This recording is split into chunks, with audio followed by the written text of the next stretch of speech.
ನಮಸ್ಕಾರ ವೀಕ್ಷಕರೇ, ನಾನು ಮಂಜುನಾಥ್ ಮುಂದಿರೋಣಿ. ನೀವು ನೋಡ್ತಾ ಇದ್ದೀರಾ ನ್ಯೂಸ್ ನೆಟ್ವರ್ಕ್. ನಾನು ಕಳೆದ ಕೆಲ ದಿನಗಳ ಹಿಂದೆಯಷ್ಟೇ ಮಸ್ಕಿ ತಾಲೂಕಿನ ವೀರೇಶ್ ಅನ್ನುವಂತಹ ಒಬ್ಬ ವ್ಯಕ್ತಿಯ ಬಗ್ಗೆ ಒಂದು ಸುದ್ದಿಯನ್ನು ಪ್ರಸಾರ ಮಾಡಿದ್ದೆ. ಏನು ಸುದ್ದಿ ಅಂತ ಹೇಳಿದ್ರೆ, ದೇವರ ಹೆಸರಿನಲ್ಲಿ ಮೈ ಮೇಲೆ ದೇವರು ಬಂದಿದೆ ಅಂಥೇಳಿ ಒಬ್ಬರ ಪ್ರಾಪರ್ಟಿ ವಿಚಾರವಾಗಿ ಈತ ಒಂದು ಹೇಳಿಕೆಯನ್ನು ಕೊಟ್ಟಿದ್ದ. ಏನು ಹೇಳಿಕೆ ಅಂತ ಹೇಳಿದ್ರೆ, ಆ ಒಂದು ಪ್ರಾಪರ್ಟಿಯನ್ನು ನೀವು ನಮಗೆ ಕೊಡದೇ ಇದ್ದರೆ ಅದು ತಾಯಿಯ ಪ್ರಾಪರ್ಟಿ, ನಾವು ನಿಮ್ಮ ತಲೆಯನ್ನು ಕತ್ತರಿಸ್ತೇವೆ, ರಕ್ತದಿಂದ ತಾಯಿಗೆ ಅಭಿಷೇಕವನ್ನು ಮಾಡ್ತೇವೆ ಅನ್ನುವಂಥ ಒಂದು ಹೇಳಿಕೆಯನ್ನು ಕೊಟ್ಟಿದ್ದ. ಈತನ ಬಗ್ಗೆ ನಾವು ಸ್ಟೋರಿ ಮಾಡಿದಾಗ ಈತ ನಮಗೆ ಕಾಲ್ ಮಾಡಿ, ತುಂಬ ಜನರ ಕಡೆಯಿಂದಲೂ ಕೂಡ ಕಾಲ್ ಮಾಡಿಸಿ ಹೇಳಿದ್ದ. ಏನು ಅಂತ ಹೇಳಿದ್ರೆ, ಆ ಹೇಳಿಕೆ ಕೊಟ್ಟದ್ದು ನಾವಲ್ಲ, ತಾಯಿನೇ ಸ್ವತಃ ಬಂದು ಹೇಳಿಕೆ ಕೊಟ್ಟಿದ್ದಾರೆ ಅಂಥೇಳಿ. ಆನಂತರದ ದಿನಗಳಲ್ಲಿ ಅದು ಬಹಳ ದೊಡ್ಡ ಮಟ್ಟಿಗೆ ಚರ್ಚೆ ಆಯಿತು. ಸುಮಾರು 11ರಿಂದ 12 ಲಕ್ಷ ಜನ ಅದನ್ನು ವೀಕ್ಷಣೆಯನ್ನು ಮಾಡಿದರು. ಸಾಕಷ್ಟು ಜನ ನಮಗೆ ಕರೆಯನ್ನು ಕೂಡ ಮಾಡಿದರು, ಮೆಚ್ಚುಗೆಯನ್ನು ಕೂಡ ವ್ಯಕ್ತಪಡಿಸಿದರು. ಹೌದು ಸರ್, ಇಂತಹ ಮೌಢ್ಯ ಆಚರಣೆಗಳು ದೂರ ಆಗಬೇಕು, ದೇವರ ಹೆಸರಿನಲ್ಲಿ ದಂಧೆ ಮಾಡುವಂಥದ್ದನ್ನು ನಿಲ್ಲಿಸಬೇಕು ನೀವು, ಇದರ ಜೊತೆಗೆ ನಾವು ಇದ್ದೇವೆ, ನಿಮ್ಮ ಜೊತೆಗೆ ನಾವು ಇದ್ದೇವೆ ಅನ್ನುವಂಥ ಮಾತನ್ನು ಅಲ್ಲಿನ ಸ್ಥಳೀಯರು, ಅಲ್ಲಿನ ಗ್ರಾಮಸ್ಥರು ಹೇಳಿದರು. ಅದೇ ಸುದ್ದಿ ಯಾವಾಗ ಸ್ಪ್ರೆಡ್ ಆಗ್ತಾ ಹೋಯಿತು, ಜನ ಯಾವಾಗ ಹೆಚ್ಚಿಗೆ ವೀಕ್ಷಣೆ ಮಾಡ್ತಾ ಹೋದರು, ಇದನ್ನು ವಿರೋಧವನ್ನು ವ್ಯಕ್ತಪಡಿಸಲಿಕ್ಕೆ ಆರಂಭ ಮಾಡಿದ್ರು. ಆಗ ಈತ ಒಂದು ಹೈ ಡ್ರಾಮಾವನ್ನು ಮಾಡ್ದ. ಏನು ಹೈ ಡ್ರಾಮಾ ಅಂತ ಹೇಳಿದ್ರೆ, ಅಲ್ಲಿನ ಗ್ರಾಮಸ್ಥರನ್ನ, ಅಂದರೆ ತನಗೆ ಬೇಕಾದಂತಹ ಒಂದು 10-20 ಜನರ ಗುಂಪನ್ನು ಸೇರಿಸಿ ನಮ್ಮ ವಿರುದ್ಧ ಷಡ್ಯಂತ್ರ ಮಾಡ್ತಾ ಇದ್ದಾರೆ, ನಮ್ಮ ವಿರುದ್ಧ ಅಪಪ್ರಚಾರ ಮಾಡ್ತಾ ಇದ್ದಾರೆ, ನಮ್ಮನ್ನು ತುಳಿಯುವಂಥ ಕೆಲಸ ಮಾಡ್ತಾ ಇದ್ದಾರೆ ಅನ್ನುವಂತಹ ಹೇಳಿಕೆಯನ್ನು ಕೊಡಿಸ್ದ. ಜನರ ಕಡೆಯಿಂದ ಆಕ್ರೋಶ ವ್ಯಕ್ತಪಡುವ ರೀತಿಯಲ್ಲಿ ಒಂದು ವಿಡಿಯೋವನ್ನು ಮಾಡಿ ಸಾಮಾಜಿಕ ಜಾಲತಾಣದಲ್ಲಿ ಹರಿಬಿಟ್ಟ. ನಾವು ಅದು ಯಾವುದಕ್ಕೂ ಕೂಡ ತಲೆ ಕೆಡಿಸ್ಕೊಳ್ಳಿಲ್ಲ, ತಲೆ ಕೆಡಿಸ್ಕೊಳ್ಳೋದೂ ಇಲ್ಲ, ನಮಗದರ ಅವಶ್ಯಕತೆಯೂ ಇಲ್ಲ.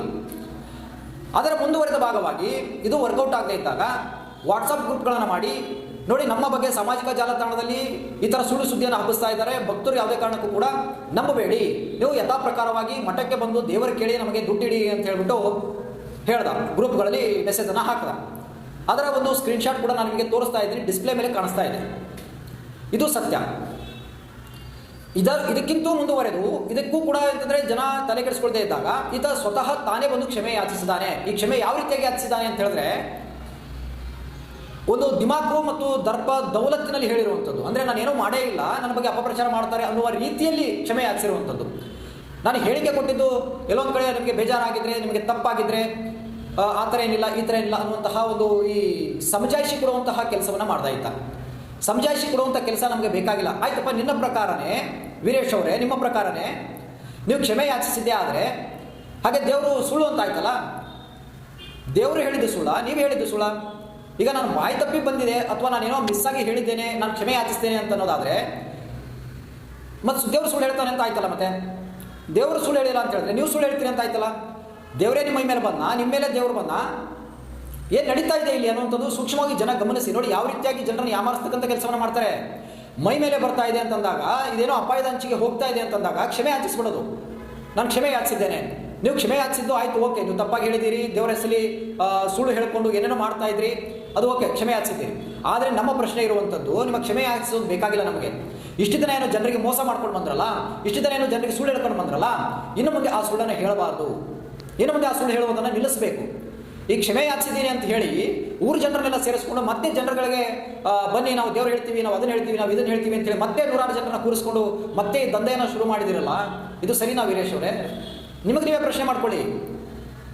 ಒಂದು ಬಾರಿ ದೇವರ ಬಾಯಿಂದ ವಾಕ್ಯ ಹೊರಗಡೆ ಬಂದಿದೆ ಅಂತ ಹೇಳಿದ್ರೆ ಅದು ಸತ್ಯ ಆಗಿರಬೇಕಲ್ಲ. ಅದನ್ನ ಯಾಕೆ ನೀವು ಮುಚ್ಚಿಡುವಂಥ ಕೆಲಸವನ್ನು ಮಾಡ್ತೀರಿ? ಯಾಕೆ ಸುಳ್ಳು ಬಂತು ದೇವ್ರ ಬಾಯಿಂದ? ದೇವರು ಕ್ಷಮೆ ಯಾಚಿಸ್ತಾನ? ತಪ್ಪಾಗಿದೆ ನನಗೆ ಬಿಟ್ಬಿಡ್ರಪ್ಪ ಅಂತಾನ? ಮತ್ತೆ ಯಾಕೆ ಈ ದಂಧೆಯನ್ನು ಮಾಡ್ತಾ ಇದ್ದೀರಿ? ಈ ದಂಧೆ ನಿಲ್ಲಬೇಕು. ನಮ್ಮ ಉದ್ದೇಶ ಇರುವಂಥದ್ದಷ್ಟೇ. ನಿಮ್ಮ ಬಾಯಲ್ಲಿ ಯಾವಾಗ ಕ್ಷಮೆ ಯಾಚಿಸ್ತೇನೆ, ನಾನು ಕ್ಷಮೆ ಕೇಳ್ತೇನೆ ಅಂತ ಹೇಳಿ ಬಂದಿದೆ ಅಂತ ಹೇಳಿದ್ರೆ ನೀವು ದೇವರು ಹೇಳೋದನ್ನು ಸಂಪೂರ್ಣವಾಗಿ ನಿಲ್ಲಿಸಬೇಕು. ನಿಲ್ಲಿಸೋವರೆಗೂ ನಾವು ಬಿಡೋದಿಲ್ಲ. ನಾವು ಖಂಡಿತವಾಗಿಯೂ ಒಮ್ಮೆ ನಿಮ್ಮ ಊರಿಗೆ ಭೇಟಿಯನ್ನು ಕೊಡ್ತೇವೆ. ನಿಮ್ಮ ಗ್ರಾಮದಲ್ಲಿನೇ ನಿಮ್ಮ ವಿರುದ್ಧ ಜನ ತಿರುಗಿ ಬಿದ್ದಿದ್ದಾರೆ, ಜನ ತಿರುಗಿ ಬೀಳ್ತಾರೆ. ಯಾಕೆ ಅಂತ ಹೇಳಿದ್ರೆ ಜನ ರೋಸಿ ಹೋಗಿದ್ದಾರೆ. ಇಂತಹ ಸುಳ್ಳು ಹೇಳಿಕೊಂಡು ಜನರಿಗೆ ಯಾಮಾರಿಸ್ಕೊಂಡು ನಾವು ಕ್ಷಮೆ ಯಾಚಿಸ್ತೇವೆ, ತಪ್ಪಾಗಿದೆ ಅಂತ ಹೇಳೋದು, ಮಾರನೇ ದಿನದಿಂದಲೇ ಮತ್ತೆ ದೇವ್ರು ಹೇಳೋದಕ್ಕೆ ಸ್ಟಾರ್ಟ್ ಮಾಡೋದು, ಯಾಕೆ ಮಾಡ್ತೀರಿ ಇವೆಲ್ಲ? ಬೇಕಾ ಇವೆಲ್ಲ ನಿಮಗೆ?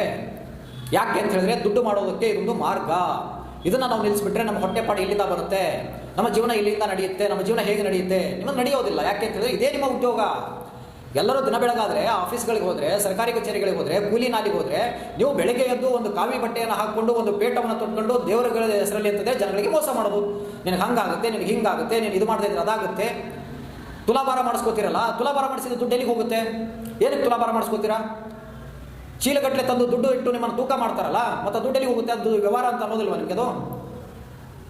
ಇಂಥವನ್ನೆಲ್ಲ ಆಟಗಳು ನಿಲ್ಲಿಸಬೇಕು. ವೀರೇಶ್ ಅವರೇ, ನಿಲ್ಲಿಸದೇ ಇದ್ದರೆ ನಾವಂತೂ ಬಿಡೋದಿಲ್ಲ. ನಿಮ್ಮ ಹೇಳಿಕೆ ನೀವು ಕ್ಷಮೆ ಯಾಚಿಸಿರ್ಬೋದು, ಆದರೆ ಹೇಳಿಕೆ ಹೇಳುವಂಥದ್ದು ನಿಲ್ಲಿಸಬೇಕು. ದೇವರ ಹೆಸರಿನಲ್ಲಿ ನಾವು ಅದನ್ನು ಮಾಡ್ತೀವಿ, ನಾವು ಇದನ್ನು ಮಾಡ್ತೀವಿ, ಏನೋ ದೊಡ್ಡದಾಗಿ ದಬಾಗ್ತೀವಿ ಅನ್ನೋಂಥದ್ದು ಇದೆಯಲ್ಲ, ನಿಲ್ಲಿಸದೇ ಇದ್ದರೆ ನಾವಂತೂ ಸುಮ್ಮನೆ ಬಿಡೋದಿಲ್ಲ. ಖಂಡಿತವಾಗಿಯೂ ನಿಮ್ಮ ಊರಿಗೆ ಬರ್ತೇವೆ, ನಿಮ್ಮ ಮನೆಗೆ ಬರ್ತೇವೆ, ಹಾಗೆ ನಿಮ್ಮ ದೇವಸ್ಥಾನಕ್ಕೆ ನೀವು ಎಲ್ಲಿ ಕೂತ್ಕೊಂಡು ದೇವ್ರು ಹೇಳ್ತೀರಲ್ಲ ಅದೇ ಜಾಗಕ್ಕೆ ಬರ್ತೇವೆ. ನಾವು ನಿಮ್ಮ ಗ್ರಾಮಸ್ಥರನ್ನು ಕರ್ಕೊಂಡೇ ಬರ್ತೇವೆ, ಜೊತೆಗೆ ಪೊಲೀಸರನ್ನು ಕರ್ಕೊಂಡು ಬರ್ತೇವೆ. ತಪ್ಪಿದ್ರೆ ನಿಮ್ಮನ್ನು ಅರೆಸ್ಟ್ ಮಾಡಲಿ ಅಲ್ಲೇ.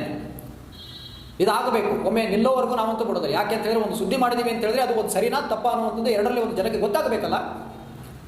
ಸುಮ್ಮನೆ ನಾವು ಕ್ಷಮೆ ಹಚ್ಚಿದ್ದೇವೆ ಅಂತೇಳಿ ಕಾಟಾಚಾರ ಕ್ಷಮೆ ಹಚ್ಚಿಬಿಟ್ರೆ, ಯಾರೋ 4 ಜನ ಗ್ರಾಮಸ್ಥರನ್ನ ಸೇರಿಸ್ಬಿಟ್ಟು ಅಪಪ್ರಚಾರ, ನಿಮಗೆ ಯಾಕ್ರಿ ನಾವು ಅಪಪ್ರಚಾರ ಮಾಡೋಣ? ನೀವು ಸರಿ ದಾರಿಯಲ್ಲಿದ್ದರೆ ನಾವು ನಿಮ್ಮನ್ನು ಸರಿಯಾಗಿ ತೋರಿಸ್ತೀವಿ. ಕೊಲೆ ಮಾಡ್ತೀನಿ, ಕತ್ತಿ ತಗೊಳ್ತೀನಿ, ರಕ್ತ ತೆಗಿತೀನಿ ಅಂತಂದ್ರೆ ಏನು ಅರ್ಥ ಇದು? ಏನು ಸಂದೇಶ ಕೊಡ್ತಾ ಇದ್ದೀರಾ 4 ಜನಕ್ಕೆ? ಹೌದಲ್ವಾ? ನಿಲ್ಲಬೇಕು ವೀರೇಶ್ ಅವರೇ, ನಿಲ್ಲಿಸೋವರೆಗೂ ನಾವಂತೂ ಬಿಡೋದಿಲ್ಲ. ನೋಡೋಣ ಮುಂದಿನ ಸಂಚಿಕೆಯಲ್ಲಿ ಈ ವೀರೇಶ್ ಅವರ ಇನ್ನಷ್ಟು ಅಪ್ಡೇಟನ್ನು ಕೊಡ್ತೇನೆ ನಿಮಗೆ.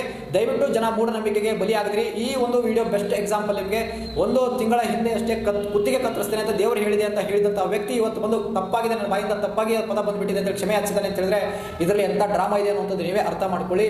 ಇದನ್ನು ಸಂಪೂರ್ಣವಾಗಿ ನಿಲ್ಲಿಸೋವರೆಗೂ ನಾವಂತೂ ಬಿಡೋದಿಲ್ಲ. ಇನ್ನಷ್ಟು ಇಂತಹ ಇಂಟ್ರೆಸ್ಟಿಂಗ್ ಸುದ್ದಿಗಳಿಗಾಗಿ ನೋಡ್ತಾ ಇರಿ ನಿಮ್ಮ ನ್ಯೂಸ್ ನೆಟ್ವರ್ಕ್. ನಾನು ಮಂಜುನಾಥ್ ನಿರೋಣಿ. ಧನ್ಯವಾದಗಳು.